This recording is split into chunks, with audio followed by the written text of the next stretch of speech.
नाप और तोल में कमी करने वालों के लिए खराबी है। जो लोगों से नाप कर लें तो पूरा लें, और जब उनको नाप कर या तोल कर दें तो कम दें। क्या ये लोग ये नहीं ख्याल करते कि उठाए भी जाएंगे? यानी एक बड़े सख्त दिन में, जिस दिन तमाम लोग रब्बुल आलमीन के सामने खड़े होंगे। सुन रखो कि बदकारों के आमाल नामे सिज्जीन में होंगे। और तुम क्या जानते हो कि सिज्जीन क्या चीज है?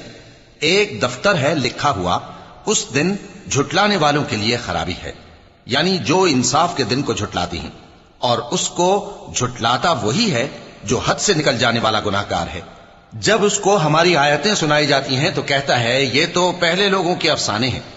हरगिज नहीं, बात यह है कि ये जो आमाले बद करते हैं उनका इनके दिलों पर जंग बैठ गया है। बेशक ये लोग उस रोज अपने परवरदिगार के दीदार से ओट में होंगे, फिर ये लोग यकीनन दोज़ख में जा दाखिल होंगे।